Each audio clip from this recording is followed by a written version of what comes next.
I didn't think I would make it out. I've seen some things! I know I asked for it. I asked specifically for your hardest, most disgusting, rancid, abominable hot takes concerning future redeemed. I was not prepared for the depths of depravity. The horror, all the horrors that I saw, that I bore witness to. I had to sit back in my chair and just ponder the existence of the universe. I had a dang near existential crisis about all this. But I am here today to spread the wealth a little bit, so you have to experience what I had to suffer through. We are reacting to the hot takes concerning Xenoblade Chronicles 3 DLC Future Redeemed from my audience, from my community. At 2, Brutus! At 2! Okay, let's start off. Let's ease us in a little bit. Yeah, a bit of a tease here with Corrido 000. In terms of fight scenes, the trailer looks like the DLC cutscene fights are going to be far better than 3's fight cutscenes. 3 had too many less proper beatdowns and more of the current enemy getting flung back in conversation. Can't wait to see Shulk and Rex back in action. This was just a palate cleanser, just to ease us in here. Because I agree, I would love to see some more fight scenes. Rex busting out the double spinning edge, whooping ass and taking names, that's what we need to see. Same thing with Shulk, a bit of a Monado buster, yeah? That's what we need. That's what we need. Now that I have properly cleansed the palate, whetted the appetite, let's just jump right into it, shall we? We have Ryan over here. This DLC wouldn't be so hype and it would straight up suck if we didn't have legacy characters and their children, including A, to culminate all the Xenoblade games together. If it were just another prequel story with characters we only loosely heard about in the main game, unlike Torna, since we did have personal ties with the characters that stem from the main game, this would just be an anticlimactic way to close and end the Cloud Saga. So here's where I'm coming from when it comes to takes like this, because it's not the only take that I've seen along these lines. I think it's hard to judge right now before we actually have the DLC so we know what actually happens in it. Yes, with the Founders Room and with the trailer, we can kind of piece together most of the events that will probably transpire in the DLC.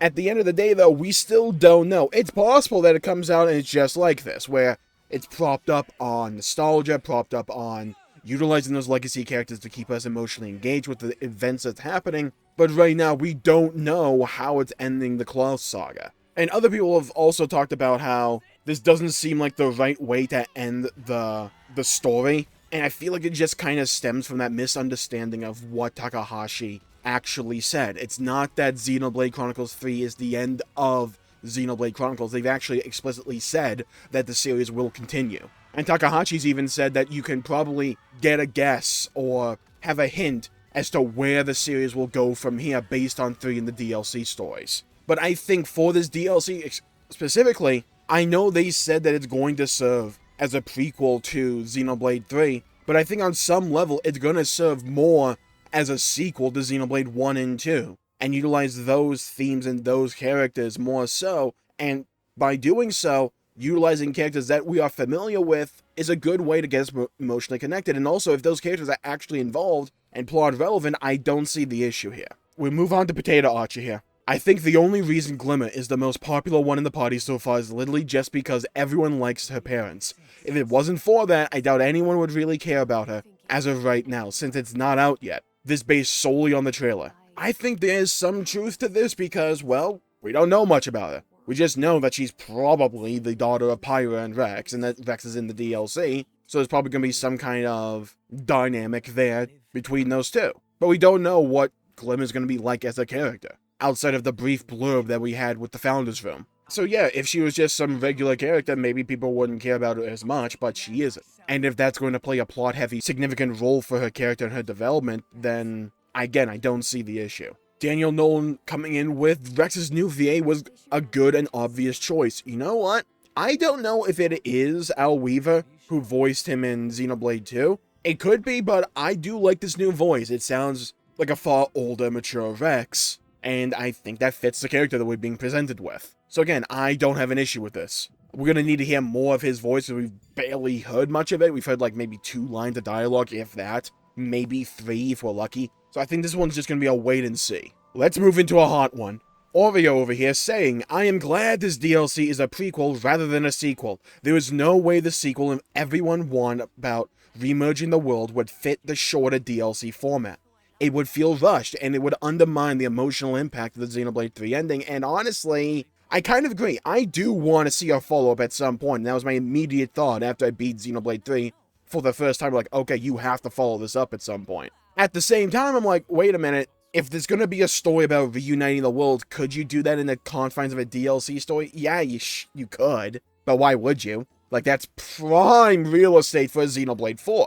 And, like, there's so many possibilities, so many imaginative ways to tell that story and to insert very human themes and ideals into a narrative about reuniting these two worlds that were forcibly separated from themselves by Klaus to bring them back together, but this time in a non-destructive way that won't result in war between Kevis and Agnes like it did in Aeonios with Mobius interference. Some way to prevent the worlds from destroying each other, from collapsing in on each other, preventing another Aeonios and another Mobius situation. There's a really good story to be told there, and I don't think it would fit a DLC. And at the same time, yeah, I do agree that the ending for Xenoblade Chronicles 3 has emotional weight to it, and the reason it has so much emotional weight to it is because right now we simply do not know. I don't think that has to be permanent, but I think for right now, having this space of time between 3 and 4 helps drive home the message of Xenoblade 3 that the future is an unknown, but we have to continue to walk into it. But at the same time, the message is that you have to walk into it.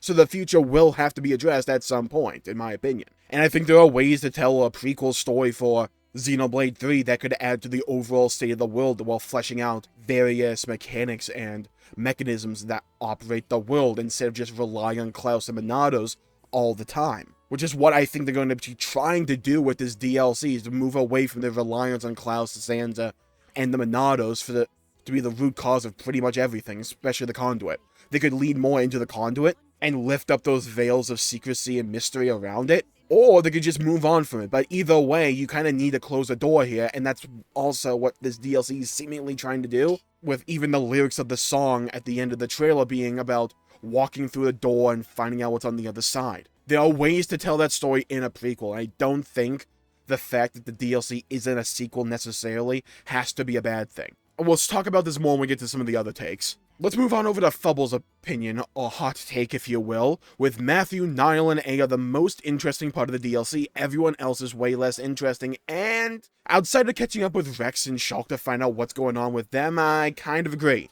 Mainly because the way the DLC trailer was framed was, well, it was about the emotional investment those three characters had in particular. Matthew with losing his grandfather, being separated from Niall, Niall with the loss of the children of the city, and becoming essentially nihilistic and pessimistic about the state of the human condition.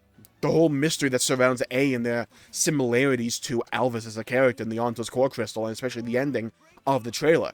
The trailer was framed in such a way where it kind of leaned on those three characters, so we just don't know much about Glim and Nickel, Rex and Shulk, and what their stories are really going to end up being, especially with the other 2 or 3 founders, depending upon if A is a founder or not. So I think right now I do kind of agree, but at the same time I think that was kind of the intention of the trailer. Also, I don't think that has to be necessarily a bad thing. Like, Hugo from Torn of the Golden Country, you could argue, was less interesting than Adam or the rest of the cast, but he still played a good role with his dynamics and how he interacted and bounced off of everyone in the DLC. So I don't think you have to have every character have an equal story with that much emotional depth and development. It's a matter of how you utilize that character's story, what that character's story calls for in that given situation, in that given story. We move on to Safrin, who says they've made the Aegis Trinity process as well as the Monado a lot less interesting. Feels like everyone is related to either Monado or Trinity processor. I remember when Trinity used to mean 3. Also, we don't really need to know about Mithras Kid. The world of Ionios feels so small, as half the characters in this DLC are descendants related to Rex in some way. So I would argue Trinity still means 3. I mean, we're assuming Glimmer is just Pyrus Kid, and having the core crystal be passed down genetically makes sense to me. It's not like she's an Aegis, or even being built up to have the power level of an Aegis. She just plays a fire instrument, shoots a couple of fireballs here and there. Plus, without the conduit, being an Aegis matters a whole lot less. Still important, but it matters a whole lot less. Plus, I don't think she's an Aegis. I also think it's one of the reasons that this DLC exists. Everyone is kind of related to a Monado or Trinity processor, or is essentially related or going back to Zanza or Klaus, or have some connection to those characters. Because I think this DLC is meant to kind of wrap up those storylines. So they're going all in, bringing all those motifs back in for one last oorah, to go quietly into the night so it can move forward with the rest of the party, rest of the characters, or to have those characters again, but be disconnected from those narrative mechanics that dominated the Xenoblade story up to now. I think the reason the world of Ionios can argue feels small is because it feels connected, like one zone flows into the other. And unlike Xenoblade X, you cannot explore everything, and because of possibly the technical limitations of the Nintendo Switch, the Ferronuses just kind of seem like giant mechs instead of these gargantuan city-sized or mountain-sized things as you see in the concept art. We move on to Slit Productions, who says Riku shouldn't be in the DLC. He has no reason to exist. Shulk is here, and he's a technological genius. Again, we go back to a previous point I made where we just don't know at this point. We don't know why he's there. He could be taking a very minor role. He could be secretly a very major pivotal character in the story. We just don't know at this current junction. I would argue that his story went pretty much nowhere in the base game, so I want to see where that story goes. It felt like they wanted to tell the story of Riku in the DLC, just because of the fact that his story didn't go anywhere in the base game. Like, his resolution was essentially giving a nod to Melly at the very end and then crying into Banana's arms, which, I mean, it was adorable, but sure. That's not, like, what they built up to Riku, who's this very mysterious character who kind of had the answer to a lot of questions we didn't think he probably should have. But again, that story just didn't go anywhere. Possibly gets resolved here, or possibly it's just he was along for the ride, so he kind of knows this by association. We just don't know right now. We got a few hot theories about the DLC as a whole. Josue Barroso comes in with, they should have been the base game, not the DLC. The base game trailers made this game seem like the actual ending of the franchise, with all the characters in this new world only to not be that, and to have to spend $30 to get the actual story. Now, I agree, I think the DLC story should be able to be sold separately at a lower cost. I don't know if it is, but here's my thing. One of the first things I thought of when I first saw this trailer was the fact that this seems like it could easily have been Xenoblade 3 if you just fleshed out this story. One of my biggest concerns right now is I still don't know how the flying hell they're going to tell this story within the confines of a Torn Length DLC. But I do kind of hope those rumors are true that the DLC is, or at least the main story is longer by some margin than Torn of the Golden Country. But we don't know how much, or if that's just a rumor. And yeah, I will admit, I expected a lot more throwbacks, references, whatever you want to call them, to Xenoblade 1 and 2 in terms of being very upfront and in your face than we actually ended up getting for Xenoblade 3. At the same time, I don't think that's necessarily a bad thing. I think one of the charms of Xenoblade 3 was the fact that if you played the game by itself without the context of Xenoblade 1 and 2, you were introduced to this world and these mechanics in your own unique way, and you raised different questions fundamentally that you wanted answered than, say, someone who, like me, had played Xenoblade 1 and 2 before and had a whole series of different questions that they wanted to get answered. I think there's some value to that overall experience. I'm fine with this game not being the end of the overall story of Xenoblade Chronicles, because I think the way that Xenoblade 3 told its story is fundamentally different to how Xenoblade 1 and 2 told it, where they were far more self-contained, whereas Xenoblade 3 feels far more like a jumping-off point to transition from Xenoblade 1, 2, and 3 into 4, possibly into the future, where it's established these worlds, it's established the threat, the constant overworld threat of colliding or these worlds separating, that these characters in these worlds kind of do yearn to be rejoined, but they have to find a way to do it. But right now is not the way. They had to separate for now, reactivate Origin, get rid of Ionios and Mobius, and move on to the future. Great story, great theme, great message. However, he did frame the ending in a way that I would argue lent itself far more to be a part 1 or to be a segue into a future story. Whereas Xenoblade 1 and 2 felt like closed books, where you could put it down, never touch the franchise again, and have a complete, fulfilling experience with either of those games. But with Xenoblade 3, I'm like, okay, this feels like I finished chapter 1 of a book. That's how it felt to me. Some people will like that, some people will not. I think that issue is separate from the pacing issues I had with Xenoblade 3's back end there, with chapter 6 and 7. I think it's a separate issue, but I also don't think we'll see the end of these characters either way. Again, it'll depend upon if you like that or not, but that's just my 2 cents. Now, the final 3, I saved this for last, because these next 3 comments all kind of touch upon a very similar idea and opinion that I would just like to talk about right now. Let's start with Nathaniel Postma, who says, I see no reason why we needed a prequel DLC, because this game is based on the present. It would make a little more sense for it to begin shortly after or a short time skip after the events of 3, and you could still have most of these characters. Now, the Doo-Doo's comment, making it a prequel was a terrible idea. Not only could an epilogue have answered all the questions the base game raised and been a proper actual send-off to the trilogy, but by making it a prequel, there's genuinely not a drop of stakes, because we already know that none of it matters. Ionios disappears in the end, so it's all worthless. Not a single thing that happens in this story will go on to affect the overall narrative, and that's an objective fact, unfortunately.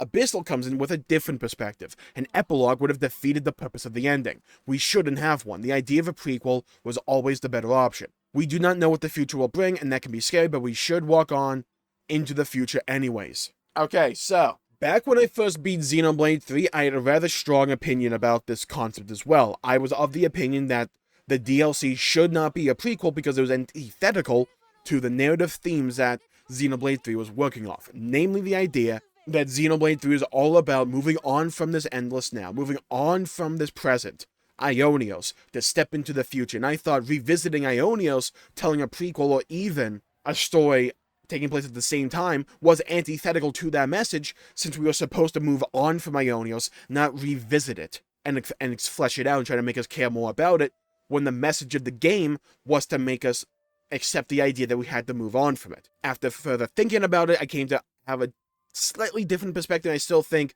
a prequel does go against that idea, but if you act as though it's more of a sequel to Xenoblade 1 and 2 instead of necessarily a full-on prequel to 3, it is a prequel to 3, don't get me wrong, but if the themes and storyline that are taking place there act more like a sequel to 1 and 2, then you can make an argument to it brings something unique to the table. So for me, I would disagree with Abyssal here and argue that a prequel would have defeated the purpose of the ending, because we're revisiting the thing we were supposed to let go and holding on to it even more. Now, I understand the point of there not being stakes in this DLC, because we kind of know what has to happen. It's always one of my biggest concerns or flaws when it comes to prequels as a concept, is that my motivation for consuming it is less, because we kind of know where the story has to go either way. However, there was, and even in the Xenoblade series as a whole, a massive exception to that rule for me. That is Torna the Golden Country. Because to me, Torna did not have stakes. We knew how that story had to end. We knew Laura would have to die. We knew Torna would have to fall.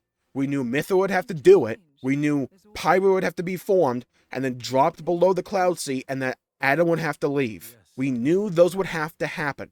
But the reason Torna was still a success was because it leaned more into the character development and fleshing out those characters and recontextualizing certain events from the base game, instead of relying on it being a story of stakes. Because yes, in the confines of only the scope of Torna the Golden Country, there were stakes to be had. But if you knew what had to happen already, those stakes were kind of non-existent. Torna recognized this, understood that, internalized it, and said, you know what, instead, let's focus on these characters and their development, and fleshing out their ideals, their motivation, and them as characters, rounding out the world, and recontextualizing these characters for when you see them in the base game, while also utilizing the knowledge of the scenes that happened in the base game to make them hit more and feel more emotionally resonant in the DLC Torna. So I think there is still a way, if they lean into that idea again for this DLC, where instead of trying to serve as a jumping off point to get into Xenoblade 3, instead of serving in that role, function more like a sequel to 1 and 2, wrap up that story with Klaus and Zanza that they want to reintroduce, bring back the Fog Beast to carry on that story from Future Connected, and possibly leave some threads for Xenoblade 4 to pick up. That is a role or a niche that this DLC story, Future Redeemed, can really specialize in and bring something genuinely good to the table here. And the more and more I thought about it as a whole, the more and more I realized and understood, in my opinion, that I don't think you could have told a sequel story here. For the sole reason, like I said before, it's just a time constraint. I think if you're going to do a proper follow-up to this story of Xenoblade 3, and you're going to tell the story of rejoining the worlds, you would need to tell that story in a fully fledged, fleshed out Xenoblade Chronicles 4 game. The only DLC story I could have imagined you could possibly tell within the confines of a DLC was to maybe try and reestablish communication using light as a medium between these two worlds, and have the DLC end with the characters reestablishing communication between the world of the Bionis and the worlds of Allrest, or World of Allrest and the world of Bionis. And the DLC would essentially end with them exchanging a message saying, hello, or it took you long enough, fade to black, something along those lines. They could still do that in the post-credits scene, it's possible. I think my Mio prediction is more on the money there, but that is a story that you could have told within the confines of a DLC as a follow-up, but at the end of the day, we still don't know what it is the point of this Future Redeemed story really is. They are teasing certain things they have not talked about since Future Connected, with the Fog Beast, with Alvis, bringing back Klaus. Remember, in the base game of Xenoblade Chronicles 3, they never mentioned Klaus. When Nia was talking about the events that formed the two worlds, she just mentioned that at one point in the distant past, some dude split the worlds apart, or the worlds that were once one became two. Never elaborated on that in Xenoblade 3, but there is a flashback scene in this trailer that specifically shows Klaus, that specifically shows that time period. So while I do agree that it feels like we got a lot of information out of these trailers, I kind of feel like this is a bait and switch, and that they are hiding what the true intention and what the true purpose of this story really is. And I think that is to serve as a gateway or a jumping off point for Xenoblade 4, and to have those overarching narrative threads just hanging there, dangling in the wind, to be picked up in the future. That's what I think the role of this DLC is going to be. To recontextualize Xenoblade 3 just a little bit, flesh out some of those scenes, give it a little bit more weight, but to wrap up that story with Klaus, and to essentially give us this sandbox, devoid of the conduit, or lean more into the conduit, but devoid of Klaus. Remove that, like, higher being from the equation, and let humanity take the stage, and to deal with their own problems, not relying on this higher divine being, like Xenoblade 1, 2, and 3 kind of dealt with. 1 with Zanza, 2 with Klaus, 3 with Mobius, and especially Zed. Take a step back from those divine entities and using those as a key plot point in the Xenoblade stories, and focus more on humanity having to find a way to reconnect these worlds and to do it themselves, possibly while fighting Fog Beasts all the while, or whoever is controlling the Fog Beasts. Like I said, at this point, we just kind of don't know, but that's what this DLC kind of feels like to me. So I'm going to call the video there for the day. Thank you all for tuning in. My pleasure making the video. If you enjoyed it, please leave a like and subscribe. It really helps the channel out and helps support future content, and I greatly appreciate it. Stay safe, everybody. Have a great day. Go play some video games if you can, and hit the bell icon to be notified when I upload in the future, because I will be streaming and I will be covering the DLC Future Redeemed on this channel. So tune in. We're going to have a good time. So thank you all for tuning in. Stay safe. Have a great day. Go play some video games. And as always, I'll see you all next time. Bye-bye, everybody.